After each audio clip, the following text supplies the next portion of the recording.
Okay, Vijay sister, we can let's start. I'm live on YouTube now.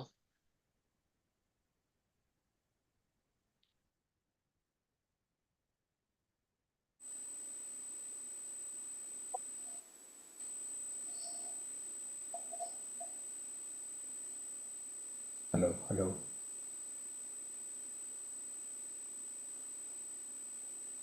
Is it audible?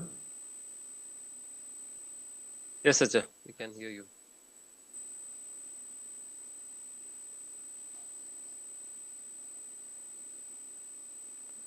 കേംജോറച്ചൻ ഒരു വാക്ക് പ്രാർത്ഥിച്ച് തുടങ്ങല്ലേ. Let us start with a word of prayer.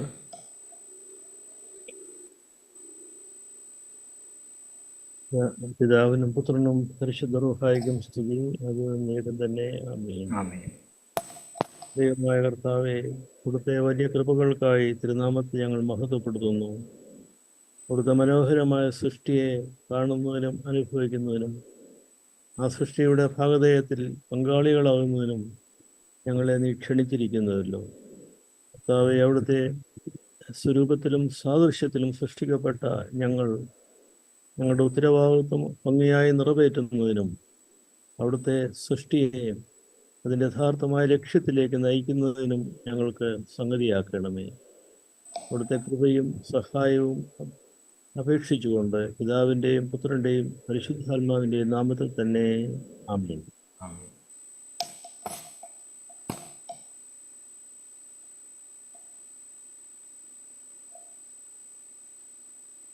ബഹുമാനപ്പെട്ട കേംജോറച്ചൻ, Vineeth Mathew പനയിൽ,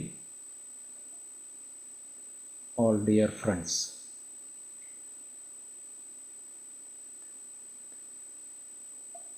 Let us thank God for blessing us to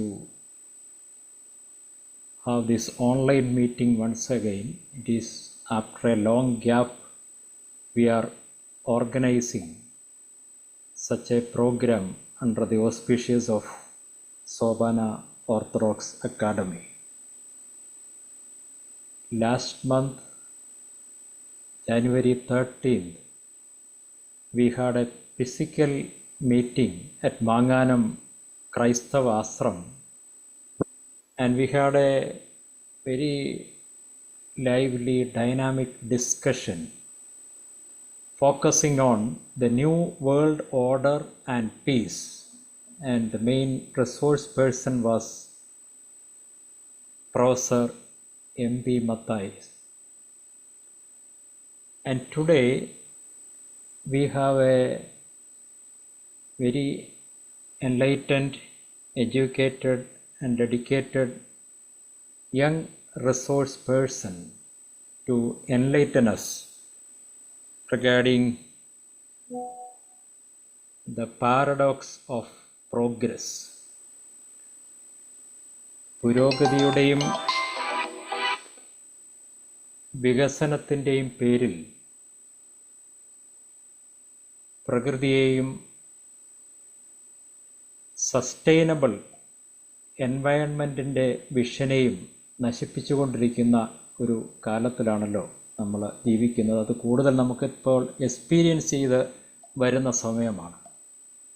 Stephen Hawking towards the end of his life tried to remind us to migrate to other planets or galaxies because he was hopeless regarding the future of our planet, especially concerning its environmental issues.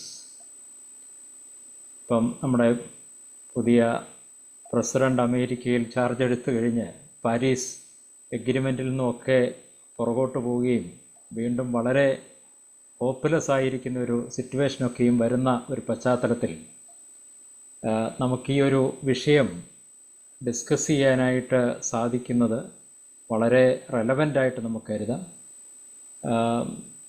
Vineeth Mathew Panayil is working with World bank.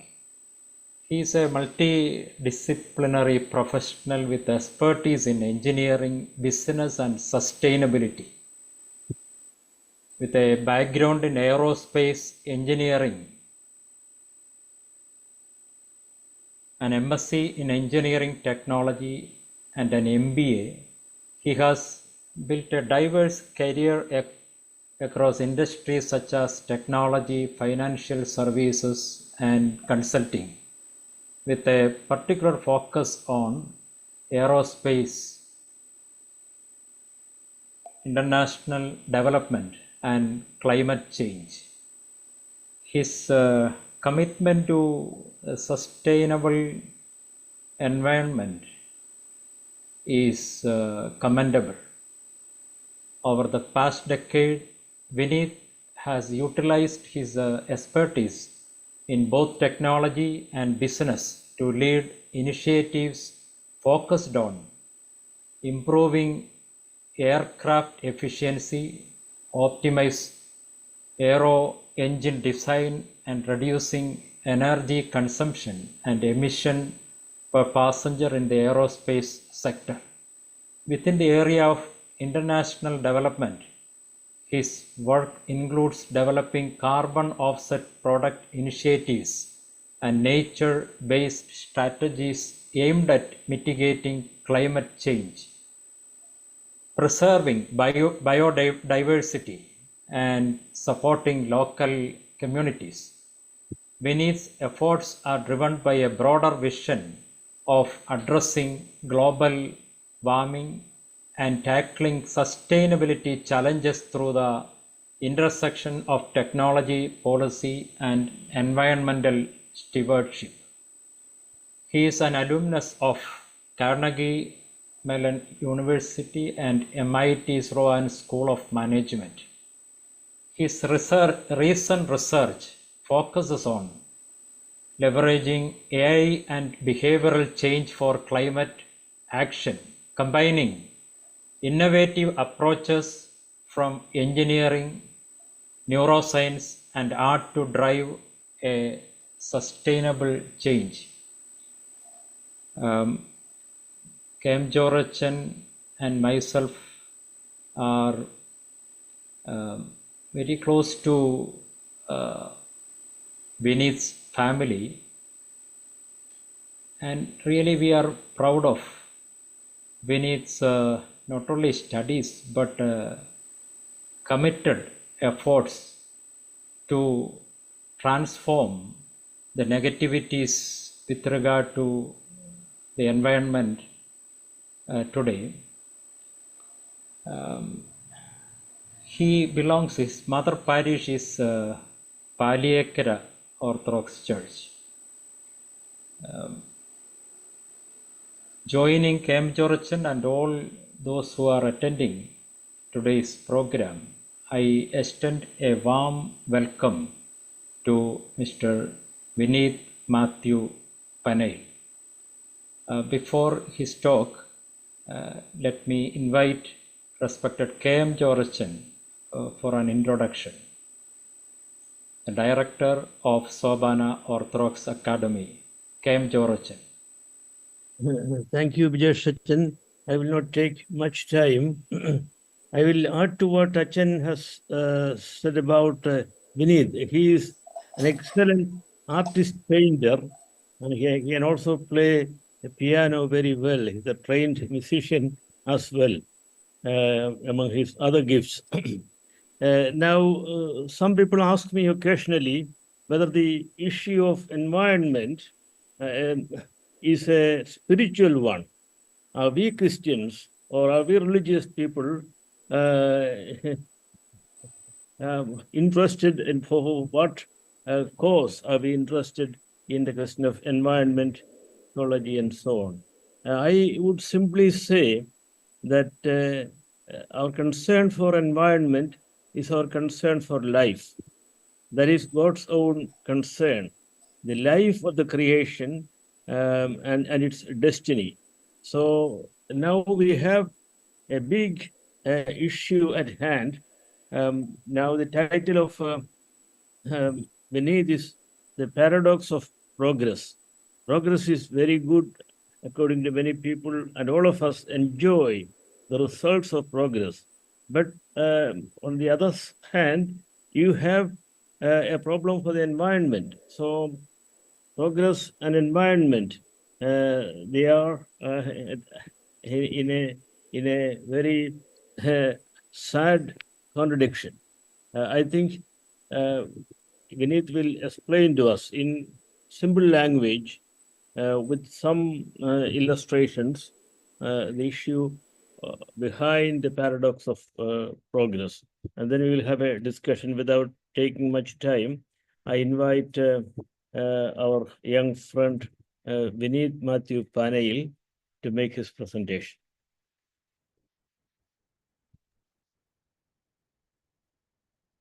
Hello.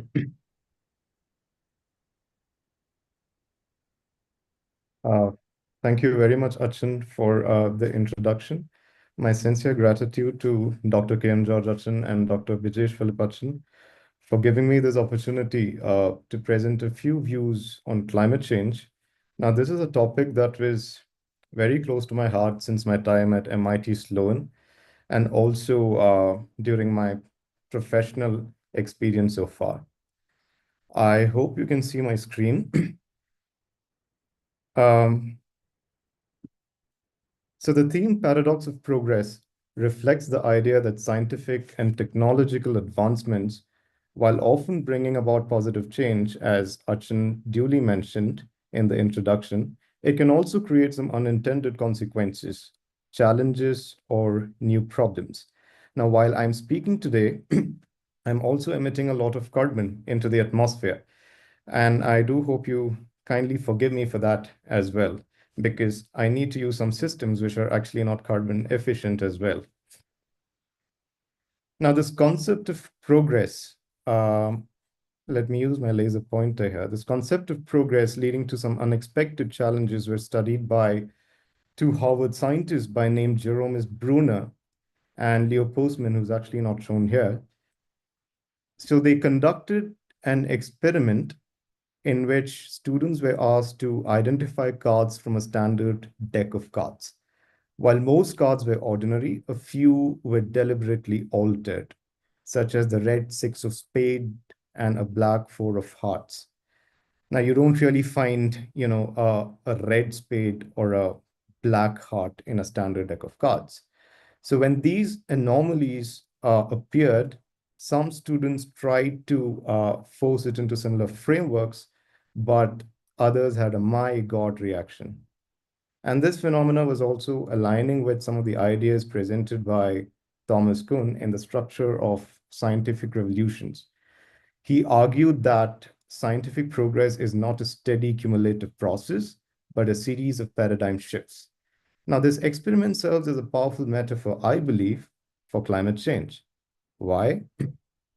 Because the my God reaction in the experiment, or the moment of shock, as I kind of refer it to, underscores a fundamental truth that when our established perceptions are confronted with glaring inconsistencies, which could be certain weather anomalies, and the perceptions could be the technological advancement. The resulting cognitive dissonance can trigger a crisis, which we call today as climate change or the climate crisis. Now, I believe that this is an opportunity for a transformative change. It urges us to develop new frameworks that integrate technological progress with environmental stability. Now, the perception of incongruity, like the my God reaction, when you picked up those cards from the deck of cards, which was also demonstrated in that experiment which I showed in the previous slide, is not merely a source of disorientation. It's a catalyst for rethinking, reimagining, and ultimately reshaping our approach to the most pressing issue of our time, which is climate change. So what exactly is climate change? Before I move into climate change, I'd like to explain a few basic concepts. So what is weather and what is climate?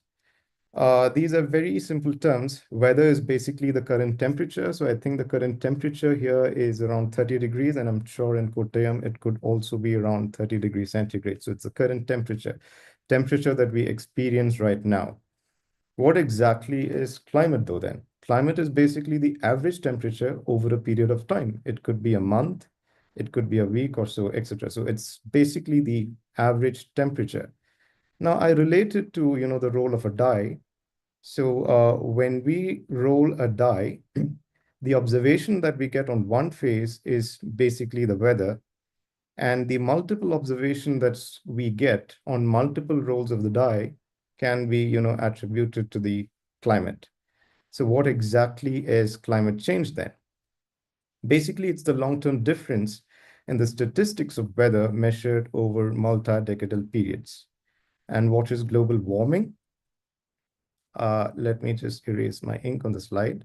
So global warming is nothing but an increase in temperature specifically. But climate change is also, changes in precipitation, humidity, cloudiness, and visibility, so on and so forth. But these two terms are basically often used interchangeably. And is there a climate change? Yes, statistics shows that there has been a rise of a degree temperature since the pre-industrial era. So we are looking at an average rise between 1850 and 1900 minus 2009 to 2018. So there has been a degree increase in that temperature. And 2023 was actually, the world's warmest year on record. So climate change is not just a scientific crisis, it's actually a moral and spiritual reckoning. The groaning of creation is a call to awaken, to recognize that we have pushed the planet beyond its natural rhythms, extracting, polluting, and exhausting its resources. But just as a childbirth leads to a new life, this moment of crisis also carries the potential for transformation. If we listen to the earth's cries and respond with wisdom and action, I feel we certainly can restore the balance and renew our covenant with nature. But the question is, will we heed the groaning before it becomes a final lament? So why does climate change exactly? There are natural forces like tectonic processes, the solar output from the sun, or you have, unforced variability or the orbital vibrations. But these are, though they are natural processes, it's very difficult to say that these processes have had an impact on the climate that we are experiencing right now, just because these are very slow processes. And there is no scientific evidence to say that, the solar radiation from the sun has changed, or basically the distance of the Earth from the sun has also changed over the past few years. And even if it does so, it takes over millions of years for such changes to happen. So scientific evidence overwhelmingly shows that, it's human activities like burning of fossil fuels, deforestation, and industrial emissions, which are actually the primary drivers of climate change as we today. So here it is. The majority of the Earth's emissions are basically due to, the greenhouse gas emissions that we pump into the Earth's atmosphere. Now, Earth's atmosphere consists of mainly oxygen, nitrogen, and some water vapor in the form of H2O. But these actually do not interact with the infrared radiation and generate no greenhouse gas effects. But it is caused by minor components like carbon dioxide and methane. Now, if you see, carbon dioxide has a global warming potential of 1, and methane has a global warming potential of 28. Now, it just means that every kilogram of methane will trap as much heat in the atmosphere as 28 kilograms of carbon dioxide does. So yes, methane is a very powerful trapping agent in the atmosphere. But the positive side when compared to carbon dioxide is that, it takes only 12.5 years to remove 75% of, the methane emissions from the atmosphere, whilst it takes around 500 years to remove 75% of emissions from the atmosphere. And carbon dioxide is indeed a strong contributor to global warming, even though it has a very small concentration in the atmosphere. So as of 2022, it's only 415 parts per million, or 0.0415%. And it is also very clear through scientific evidence that it's basically a human-induced climate change through the greenhouse gases as we see today, as we see in this table. Now, it was Alexander von Humboldt in the 1800s who actually first studied the idea of human-induced climate change. Now, his work, Naturgemälte, is actually a vision of nature as an interconnected web. It is illustrated through a data visualization of Mount Chimborazo in Ecuador. So this is basically Mount Chimborazo. Now, this is the first data visualization and data analytics which actually existed in the past 200 years.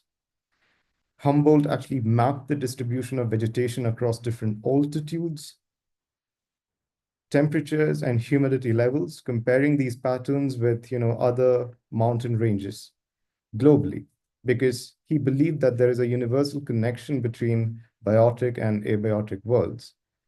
Now, this holistic view contrasted sharply with some of the prevailing scientific ideas of the time, which actually focused on individual organisms and isolated human activity. However, it was Humboldt who actually identified the human impact on ecosystems. He integrated, organisms and human activity. And he also suggested that, wetland draining, deforestation for agriculture are actually the key drivers of environmental degradation. So his insights were very valuable in the 1800s. Now, Humboldt's groundbreaking work in the 1800s laid the foundation for understanding the complex relationship between humans and nature today. Now, this is a model which is reproduced, and it was done at the World Bank, and it's reproduced with permission. So today we have these models, as you can see here, that show how our Earth's climate is changing faster than at any point in recorded history, primarily driven by human activities. So if you can see here, this is basically the Ice Age, and then we have the Holocene and the Anthropocene. So if you're looking back by around 10,000 years, we are looking at a 6-degree rise in temperature, which is basically around 0.06 degrees per century for the past 10,000 years.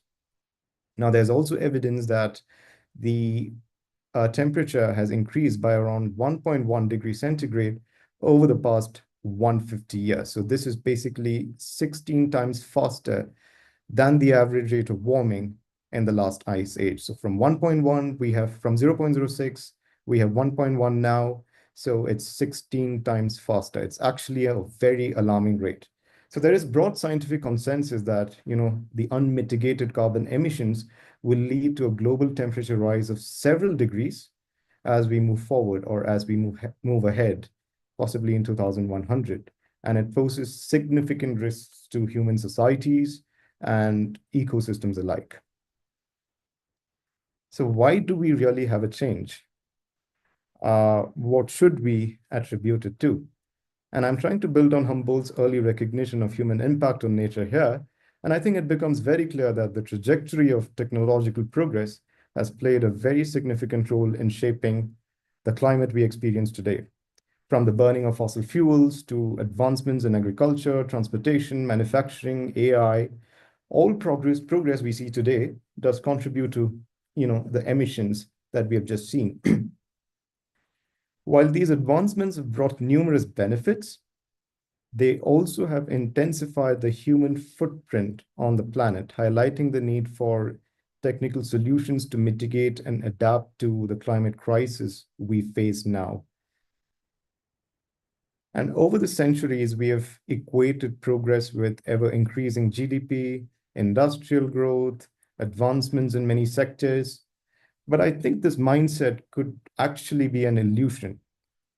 Our planet actually operates on a finite budget of resources. Like water is finite, land is finite, and it's finite. We don't have infinite resources on this planet. And despite this, we continue to extract, consume, and consume as there are actually no limits. The consequences are evident in the rising temperatures that we just saw.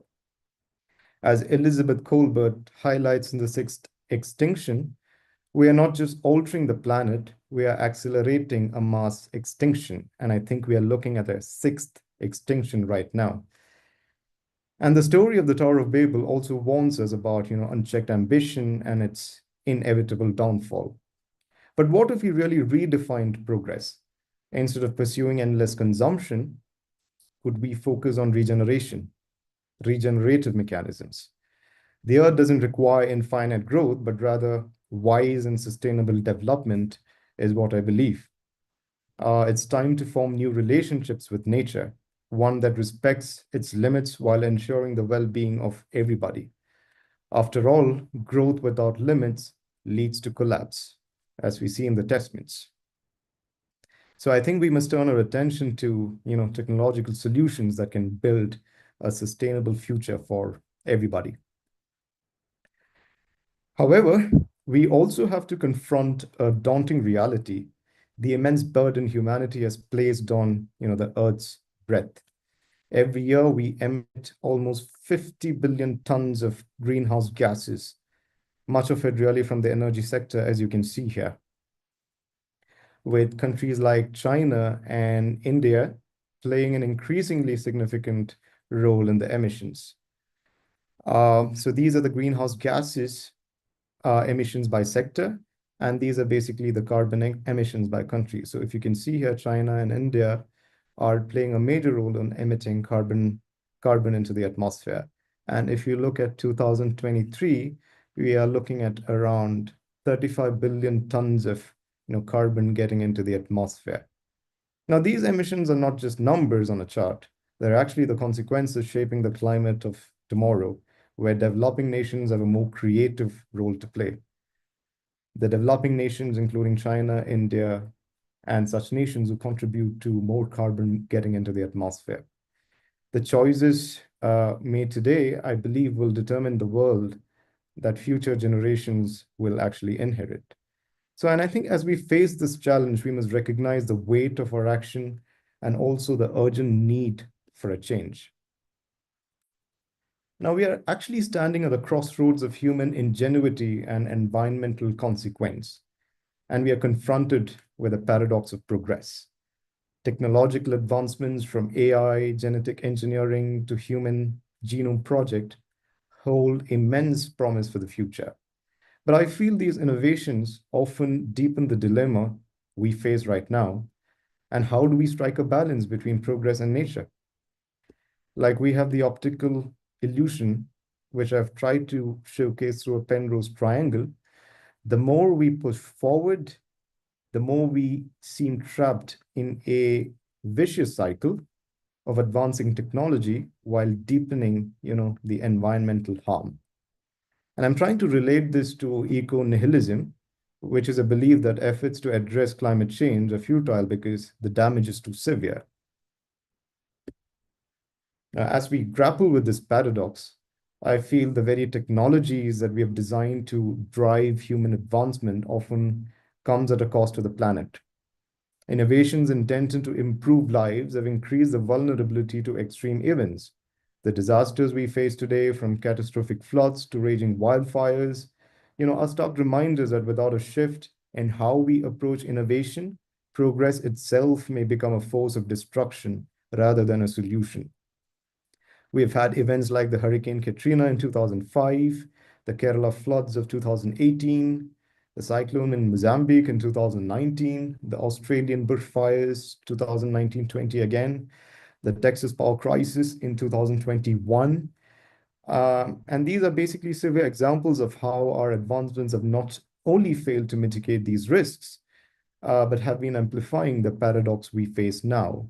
Specifically talking about the Kerala floods, one might argue that it's mainly because of heavy downpour, but there is also evidence to state that the topography of the Western Ghats have been altered, basically due to blasting and other human activities, which is why we have this imbalance which led to the Kerala floods of 2018. Now, the Western Ghats was referred to by the indigenous communities as Sahyadri, or the Mountain of Love. And it's also the ancient wisdom and ancient knowledge that we are actually not incorporating in striking an ecological balance as well. And so it's very clear that it's human, centered activities or human-induced activities that have actually caused, such extreme weather events. So has the time come for a new covenant? I think yes. Possibly a new covenant that redefines human relationship with the planet and the future that we are trying to build or shape. But this new covenant with the future requires not only a shift in the mindset, but it also requires a collective global effort. Now, over the past few decades, we have witnessed an evolving ethos of climate commitments, with milestones like the Kyoto Protocol and the Paris Agreement shaping our shared responses to the climate crisis. It all started in 1979 with the World Climate Summit. Moving on to 1992 with the Earth Summit. Now, the Earth Summit, it gave rise to the UNFCCC, which is the United Nations Framework Convention on Climate Change, and subsequent summits were renamed as Conference of Parties. So in 97, we had COP3, which gave rise to the Kyoto Protocol. Now, Kyoto Protocol was actually a legally binding treaty which bound Annex 1 countries or 37 nations or the 37 most industrialized nations to attain a 5% emission reduction compared to the 1990s level by around 2008-12. But this was actually a failure.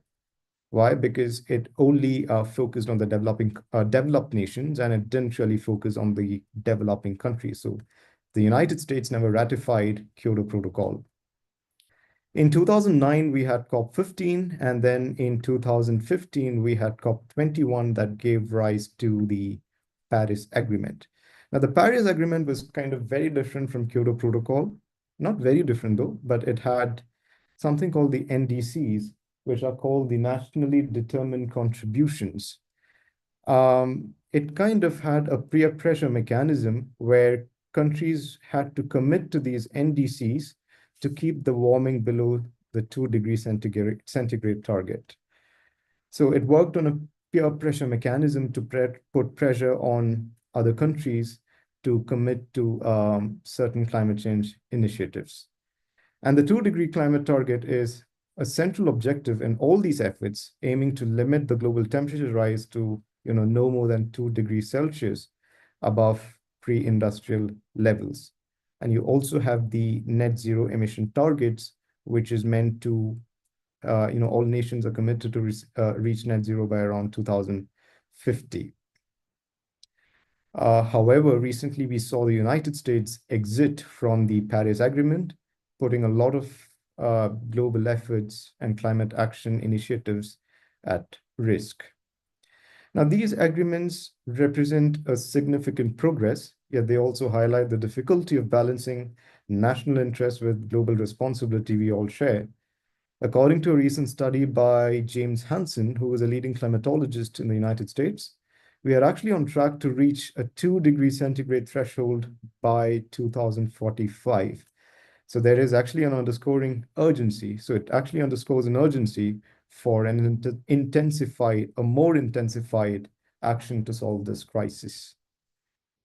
Now, while the 2 degree target, which I talked about in the previous slide, sets the global stage for climate action, achieving it requires concrete steps to reduce emissions and enhance climate resilience. So this brings me to the concept of net zero, which actually serves as a critical pathway to meeting our ambitious goals. So what exactly is net zero? Well, net zero is nothing but a net balance. It's about, a balance between the amount of emissions that we emit into the atmosphere to the amount of emissions that we can actually remove from the atmosphere. So it's basically a balance, and the difference between these two should be zero. So it's actually net zero.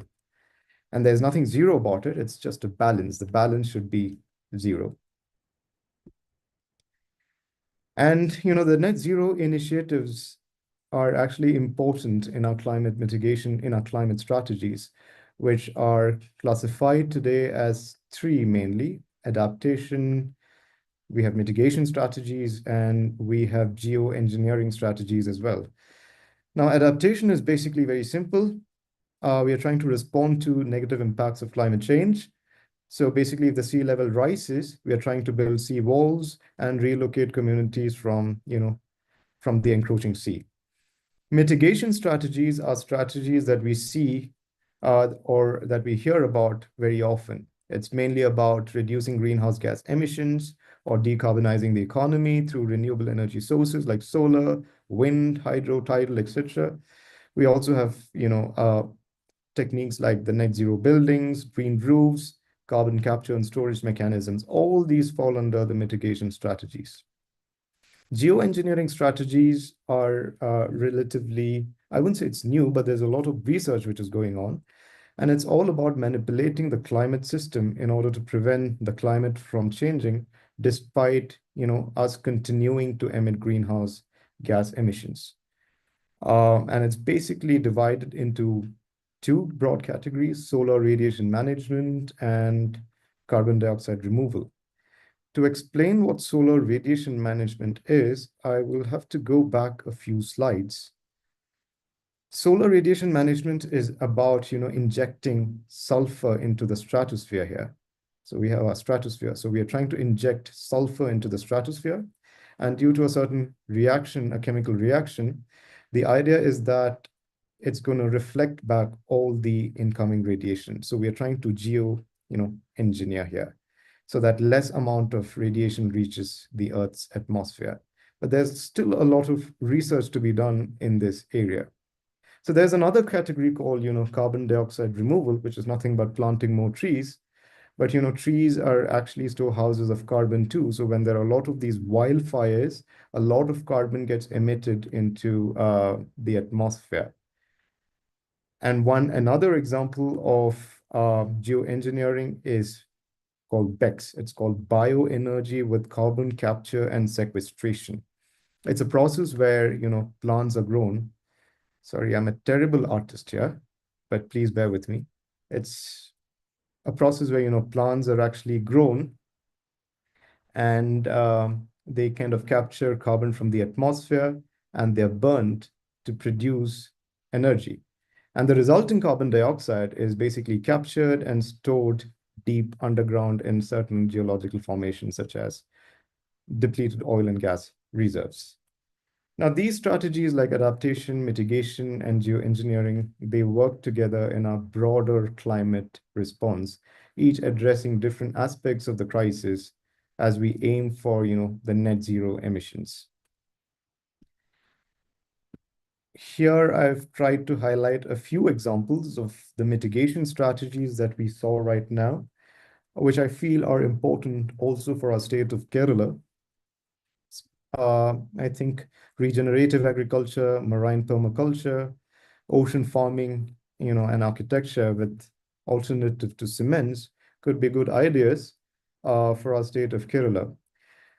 And I think these are also practiced, I'm not sure though, at certain places in the country or at least in the United States. Now, regenerative agriculture is basically an evolution of conventional agriculture, and it lays more emphasis on soil health. It enhances biodiversity and it improves the water cycles. So practices include crop rotation, cover cropping, and holistic livestock management. So the aim here is very clear. It's to maintain the health of the land that we farm in. Marine permaculture is about, it focuses on recreating natural seaweed. Now, seaweed is a great, component of the ecosystem to capture carbon from the atmosphere. So the primary goal here is to restore the marine ecosystem, enhance the biodiversity, and sequester carbon dioxide. Sequester carbon dioxide is nothing but, recapturing carbon from the atmosphere, so thereby mitigating climate change. Ocean farming is basically, it involves the cultivation of marine organisms like fish, shellfish in small patches of the ocean. And the focus also here is on sustainable food production and better resource utilization. Another interesting concept which I found very interesting was, the concept of mud houses we have, or at least we have had in the past. I have my ancestral home in Trivandrum, It's basically a structure which is not made of which is not made of cement or concrete. And essentially, it's basically a net zero building emitting less carbon or at least zero carbon into the atmosphere. And I think it's valuable for us to revisit the idea of architecture by using alternatives to cement, possibly mud, to try and study these composition, making sure that we emit less carbon into the atmosphere. And these structures are actually quite stable. My ancestral home is, almost 150 years old, and it's very cool even during, scorching temperatures. I would like to, go through a few lessons from the field. Basically, this is about, the Chicago River in the United States. The idea here was to reverse the flow of Chicago River. So as you can see, the river actually flowed into Lake Michigan, but the idea was to kind of reverse the flow so that it flowed away from Lake Michigan. And it was actually a remarkable engineering feat completed in the 1900s. And the project involved constructing, many canals, locks to reverse the direction of flow away from Lake Michigan.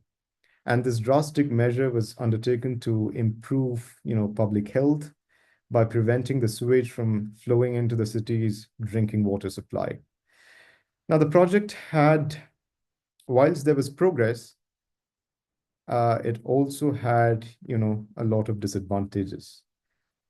Basically, invasive species, the water chemistry got altered, and there was a imbalance in the ecosystem, and it also had a lot of maintenance costs. And there were also concerns about flooding, and I think there was flooding in Chicago in the year 91, if I'm not mistaken. So whilst there was considerable progress, there are also some unintended consequences of this progress. So that's the entire theme about the paradox of progress through a small example. Now, this brings to my own research, which I carried out at MIT Sloan and subsequently as a policy analyst at the professional circles. It has to deal with the pupfish. Now, the pupfish is actually a very endangered species which is found in an isolated waterfall cavern in Nevada, the United States. Now, this tiny fish may seem like a very small niche, or it's like a niche in the broader context of climate change. Its significance extends beyond its conservation value because it's actually a sentinel species. It changes, and small changes to its health and population can signal broader environmental shifts. And these fish actually live in, these holes it's called Devil's Hole. And their survival is directly impacted by, the water temperature, salinity, and the depth of the hole, basically. And we also have the mangroves of South Asia. So these are two distinct projects. The mangroves of South Asia or any mangrove, as a matter of fact, have a unique ability to recapture carbon from the atmosphere. And so the more mangroves we protect and preserve, we are trying to mitigate, the impacts of climate change. The entire research was about building an AI model or an artificial intelligence model to predict how climate change may alter some of the factors over time. So here we are looking at certain spikes in the water temperature or evaporation rates that indirectly affect, the life of the pupfish. And also for mangroves, I was trying to build an AI model to kind of map the mangroves along the coastal regions, because the depletion of mangroves will also give us an indication of certain environmental stress which is out there. So there is a lot of progress in this research. You're trying to use AI, you're trying to master certain algorithms to try and solve the mystery of nature. But at the same time, this progress also comes with certain unintended consequences. Basically, modeling comes with, it's a very complex model with a lot of environmental factors, and there's a lot of automation risks associated with such models as well. But the idea, which I personally don't like about such models, is that there is a lot of energy consumption. And we are looking at a figure of around 280 tons of carbon getting into the atmosphere by running such models. And basically 280 tons of carbon is around five, vehicular emissions combined. So it's actually a lot. So while we are trying to solve a problem, we are also trying to add more problems. And the other idea about these models is that it kind of displaces traditional knowledge. So there's a lot of indigenous communities kind of living around Devil's Hole and mangroves. They have certain indigenous knowledge, which these models fail to take into account, and their prediction and prescription may not be correct at the end of the day. So we're trying to predict and we are trying to prescribe a policy without taking into account certain knowledge which some of the existing communities might have about the climate. That being said, I'd like to conclude this presentation. And I've always pondered about this question as an engineer and also as a policy analyst. And this question always troubles me every time I try to innovate or reinvent or invent. And the very basic question is, what does it really mean to be a human in today's world? And also, what is our commitment as an individual, as a church, or as a community, or even as a nation to fulfill our responsibilities to address climate change? Specifically as a church, how are we committed to climate change? I think is a good question that we can all think about for the future. Like we have, corporate social responsibility. I think it's time we also have, the church social responsibility to mitigate climate change. Basically, we can think about, the architecture of churches, how we can build breathable churches to really reawaken the spirituality within us. Because I feel that the future is not something that just happens, it's something that we create, and we create this future together. And it's important for us to embrace sustainable practices and innovate with responsibility and foresight. That being said, I'd like to thank each and every one of you for your time. And I'd love to get in touch with you as God wills and try and create a future that we all envision, work together in this journey to create a future that we all envision for the next generations that are yet to inhabit this planet. Thank you very much. My sincere gratitude to Dr. K.M. George Achin and Dr. Bijesh Philip Achin again for giving me this opportunity to share a few insights. Thank you very much, especially for the efforts, all the coordination. And I hope to be working together to address at least some of these issues that we have seen today. Thank you very much.